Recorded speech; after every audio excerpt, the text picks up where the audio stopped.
Le critère numéro 3 de votre enregistrement au RNCP vous impose la création de 3 référentiels.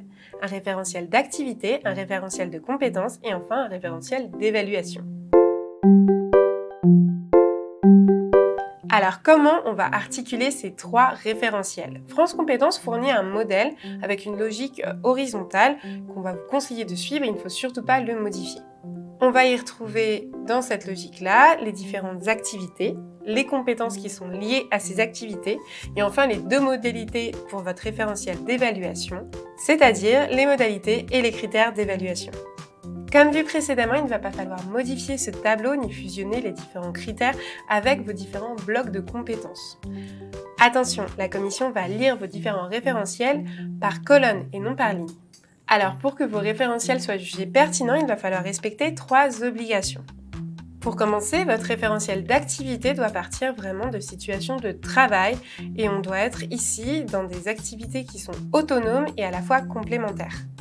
Vous devez également avoir un lien étroit entre votre référentiel d'activité et votre référentiel de compétences.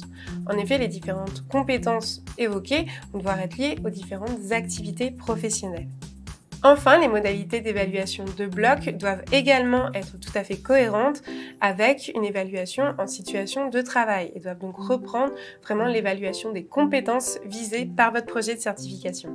En ce sens, vous comprendrez donc que la qualité de vos blocs de compétences qui seront analysés dans un autre critère est réellement interdépendante de la qualité de vos différents référentiels. Chaque référentiel est aussi important que les 2 autres. Il n'y a pas de notion de priorité entre le référentiel de compétences, d'activité ou encore le référentiel d'évaluation. On va faire un petit zoom sur le référentiel d'activité et notamment identifier concrètement quelle est la différence avec le référentiel de compétences. L'idée, vous l'avez compris, ce n'est pas de venir lister des blocs de compétences, mais vraiment de venir détailler les activités qu'auront à réaliser vos apprenants dans le cadre des métiers qui sont visés par votre certification professionnelle. Ainsi, votre référentiel d'activité va venir lister des situations de travail qui sont rencontrées notamment par vos apprenants suite à votre formation et qui peuvent découler de leur fiche de poste.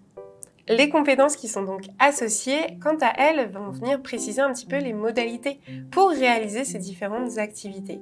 C'est ici toute la différence. En effet, une compétence est forcément contextualisée et outillée. Encore une fois, gardez bien en tête les critères précédents et le fait d'avoir dû démontrer qu'il y a un besoin aujourd'hui dans le marché du travail concernant votre certification et ce que vous allez apprendre à vos apprenants. Le référentiel d'activité doit donc reprendre les différentes activités que vous avez pu citer auparavant. C'est un élément extrêmement important pour la commission qui s'intéresse en tout premier lieu au fait que votre certification va déboucher sur une démarche d'accès à l'emploi. On va continuer concernant ce critère sur le référentiel de compétences justement. Alors le référentiel de compétences peut tout à fait contenir des compétences transversales, ça va être à vous de faire la balance entre des compétences trop larges et des tâches trop précises.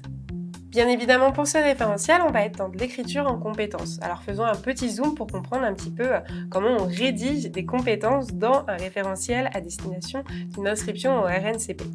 France Compétences définit une compétence comme n'étant ni un savoir, ni une connaissance, ni une maîtrise d'un outil en particulier.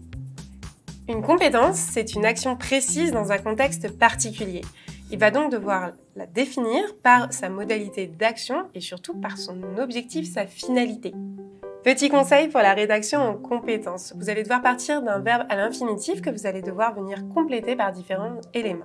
Du quoi, qui va être le sujet de l'action, du pourquoi et de la finalité, car encore une fois, on va se baser sur l'objectif de la compétence. Et éventuellement, vous allez venir préciser également le comment, c'est-à-dire un petit peu quels sont les moyens mis en œuvre pour arriver et pour effectuer cette compétence. Voici un exemple qui s'affiche à l'écran, qui a été donné par France Compétences dans le cadre d'une formation, par exemple, accompagner les organismes de formation.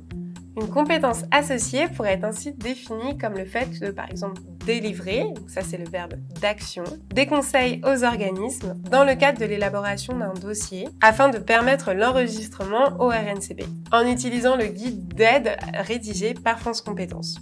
On retrouve bien ici le verbe d'action et les différents éléments, par exemple le qui, comment ou le pourquoi.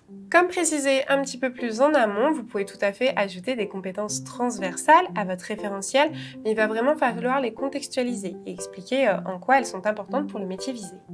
Pour terminer cette vidéo, après avoir vu le référentiel d'activité et le référentiel de compétences, on va faire un petit point sur le référentiel d'évaluation.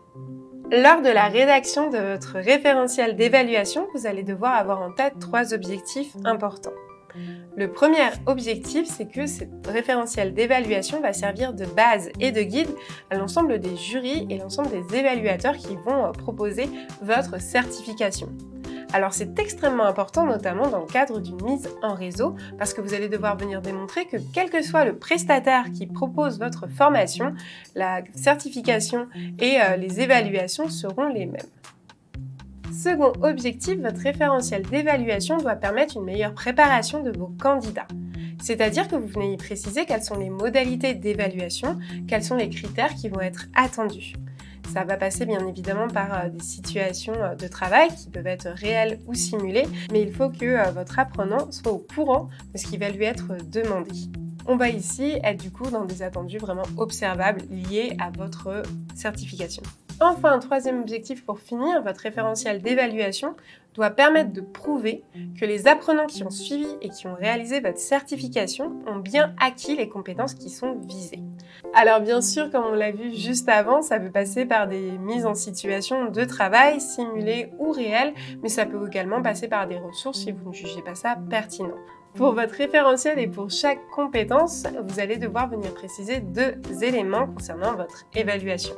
Pour commencer, vous allez devoir venir préciser la qualité générale attendue. Alors ça, c'est un élément qui est non observable. Et ensuite, vous allez devoir venir préciser justement des indicateurs qui sont là du coup des éléments observables et qu'on va pouvoir vraiment identifier. Voici un exemple qui a été donné par France Compétences et qui va vous aider un petit peu à visualiser ce qu'on peut attendre de vous.